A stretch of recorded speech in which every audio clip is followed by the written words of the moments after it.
Siapa sih 3 nama teratas yang jadi prioritas mutlak manajemen saat ini? Abaikan dulu rumor-rumor murahan di luar sana. Berdasarkan pergerakan nyata di lapangan dan di meja perundingan, ini dia 3 nama yang siap ngerombak total struktur tim inti demi nyelebin musim yang super krusial nanti. Jadi, kenapa sih perombakan ini super mendesak? Gini, musim Premier League emang ditutup dengan kemenangan atas Brighton dan tiket emas ke Liga Champions udah aman di tangan. Tapi ini bawa konsekuensi taktis yang lumayan berat. Main di Liga Champions itu nuntut kedalaman skuad yang absolut kan? Nah, dengan berakhirnya kontrak Casemiro, otomatis ada lubang raksasa di jantung permainan MU. Sekedar nambal aja nggak bakal cukup. Mereka butuh setidaknya 2 gelandang kelas dunia buat bawa revolusi seutuhnya. Ederson, sang target utama. Gelandang Atalanta berusia 26 tahun.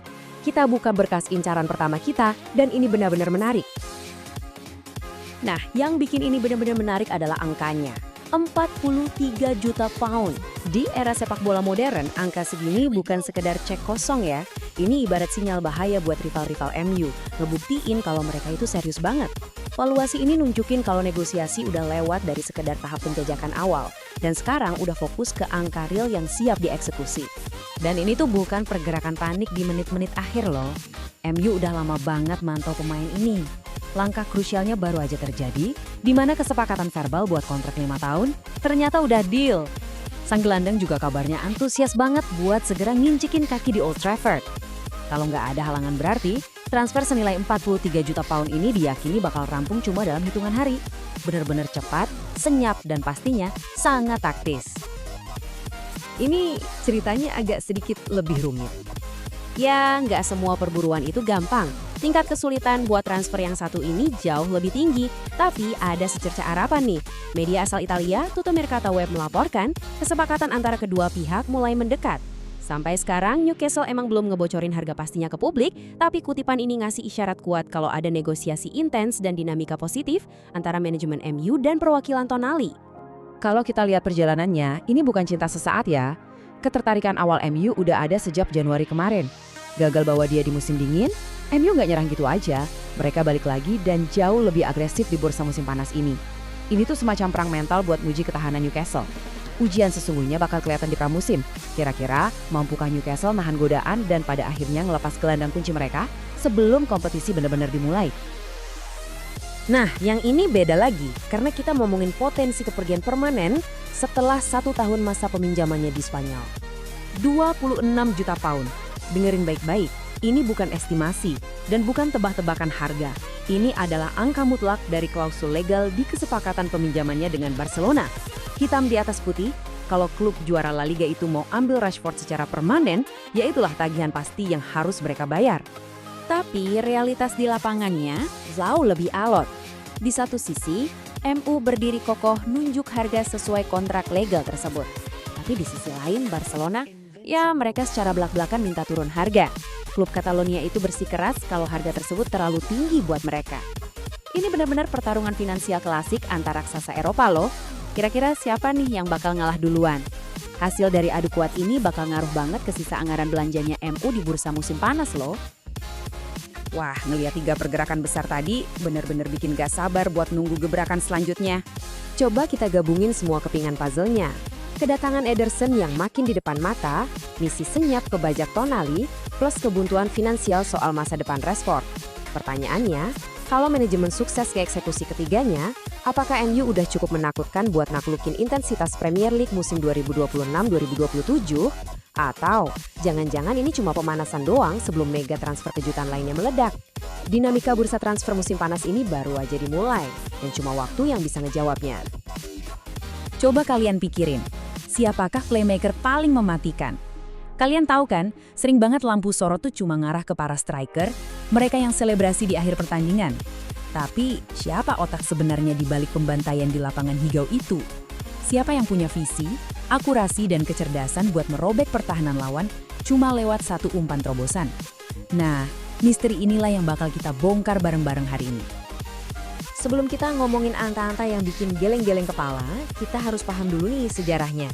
Kalian tahu nggak, sebelum era 90-an, kontribusi seorang kreator itu jarang banget loh dapat sorotan. Sepak bola zaman itu tuh kayak terobsesi banget sama siapa yang nyetak skor akhir. Sementara para penyuplai bolanya sering dilupain gitu aja.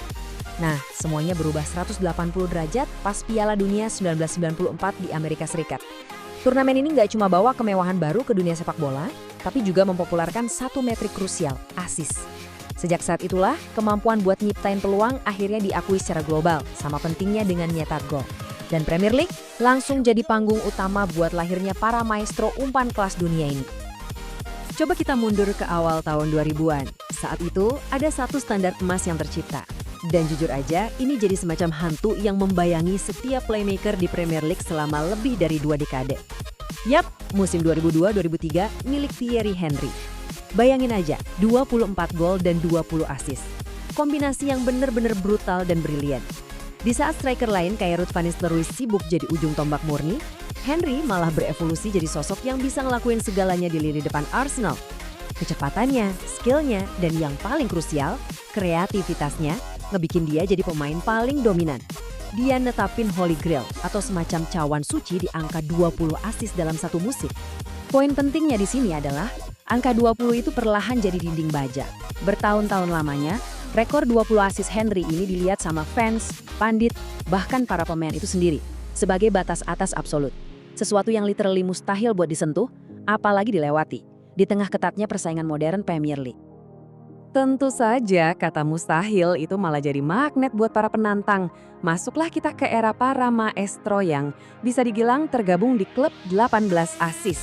Mereka ini pemain-pemain yang mendefinisikan ulang cara kerja lini tengah. Tapi anehnya, mereka semua menabrak satu tembok statistik yang sama. Lihat aja 3 pemain dari era yang beda banget ini, gaya mainnya juga beda, tapi semuanya terhenti di angka 18. Ada Frank Lampard di musim 04/05, Cesc Fabregas satu dekade setelahnya di 14-15, dan Mohamed Salah baru-baru ini di musim 24-25. Angka 18 ini kayak jadi kutukan baru sebelum mereka bisa nyentuh singgahsana Henry. Mari kita bedah rekor luar biasa mereka.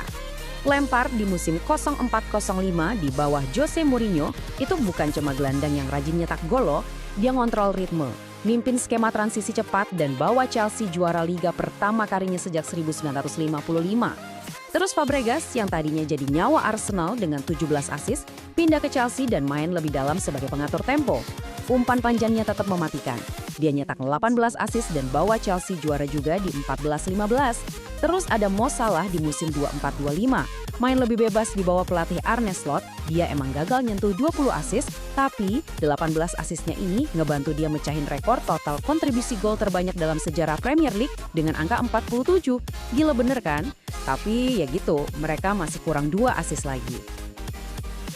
Oke, tensinya mulai naik nih. Kita beralih ke masa di mana tembok mustahil tadi mulai kelihatan retak. Tapi sekaligus ngelahirin cerita paling bikin patah hati dalam sejarah assist Premier League. Coba kita lihat Mesut Ozil di musim 2015-2016. Kalian perhatiin deh kecepatan awalnya. Di 18 pertandingan pertama aja, dia udah bikin 16 assist. 16! Wah, waktu itu seluruh dunia sepak bola udah yakin banget rekor Henry bakal hancur lebur. Tapi, performanya tiba-tiba merosot drastis di paruh kedua. Entah karena dia kelelahan atau konversi peluang dari teman-temannya yang lagi seret, di sisa musim dia cuma nambah 3 assist doang. Dia berhenti di angka 19. Cuma selangkah, bener-bener cuma 1 langkah dari rekor legendaris itu. Dramatis banget kan? Sampai akhirnya, di musim 2019-2020, keajaiban itu datang. Seseorang akhirnya berhasil berdiri sejajar sama sang raja. Angka 20 nggak lagi sendirian. Yap, Kevin De Bruyne yang berhasil ngelakuinnya. Playmaker Belgia ini, yang dulunya sempat terbuang dari Chelsea, terus bangkit di Wolfsburg, disulap jadi mesin kreativitas utamanya Manchester City oleh Pep Guardiola. Di musim 1920 itu, dia mencatatkan 8 assist cuma di 7 pertandingan pembuka. Konsistensinya gila banget, dan dia berhasil nyatatin persis 20 assist di akhir musim. Yang bikin ini makin mind-blowing, De Bruyne nyamain rekor Henry ini dalam jumlah pertandingan yang lebih sedikit loh. Secara individu dia ngebuktiin kalau atap kaca itu akhirnya bisa disentuh. Tapi ingat, sekadar nyentuh atap kaca itu beda ceritanya sama bener-bener ngehancurinnya. Setelah De Bruyne, rekor 20 assist itu tetap bertahan bertahun-tahun kemudian. Sekarang dipegang sama 2 orang jenius. Sampai kita tiba di klimaks dari pencarian panjang kita di musim 2025-2026. Lihat angka ini, 21. Catat angka ini baik-baik di kepala kalian, karena ini adalah sejarah yang tercipta di depan mata kita. Bruno Fernandes, kapten Manchester United, secara resmi menghancurkan rekor yang dianggap mustahil selama lebih dari 2 dekade. 21 assist. Nah, gimana ceritanya dia bisa nyampe ke titik magis ini? Sebenarnya awal musim Bruno tuh lumayan berat. Di bawah asuhan Ruben Amorim, dia dipaksa main terlalu dalam. Efeknya, kontribusi kreatifnya jadi tumpul karena kejauhan dari kotak penalti. Tapi perubahan krusial terjadi pas Michael Carrick mengambil alih kursi kepelatihan. Carrick bikin manuver taktik yang cerdas banget. Dia ngasih Bruno kebebasan mutlak buat main sebagai pemain nomor 10 murni. Begitu rantainya dilepas, Bruno langsung bisa ngeksploitasi ruang dari segala sudut lapangan. Visi bermainnya, ditambah eksekusi bola mati yang akurat, nyiptain gelombang peluang yang bener-bener nggak ada habisnya buat lini depan United. Dan yang bikin ini makin dramatis, endingnya tuh udah kayak film Hollywood. Sang kapten nggak mecahin rekor ini di pertengahan musim yang tenang-tenang aja. Nggak, dia ngelakuinnya tepat di hari terakhir musim kompetisi. Laga pamungkas melawan Brighton. Tekanannya lagi di puncak, semua mata tertuju ke dia. Dan di saat itulah, umpan matangnya resmi jadi asis ke-21. Ini bukan sekedar mecahin rekor ya, ini adalah pembuktian atas ketangguhan mental dan kejeniusan taktik dari seorang kreator sejati. Jadi, kesimpulan yang bisa kita ambil hari ini, dalam sepak bola, statistik itu pada akhirnya cuma angka yang nunggu waktu buat dipatahkan. Nggak peduli seberapa mustahil kelihatannya.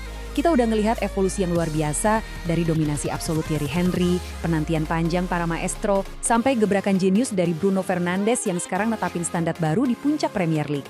Pertanyaannya sekarang, melihat rekor 21 assist ini udah kokoh berdiri, siapa pemain di masa depan yang berani ngebidik, mendaki dan mecahin rekor yang memusingkan ini selanjutnya? Saya udah nggak sabar buat menganalisisnya saat itu terjadi. Terima kasih udah gabung di sesi bedah taktik kita hari ini. Pastikan kalian terus nikmatin taktik-taktik cerdas di balik permainan indah ini.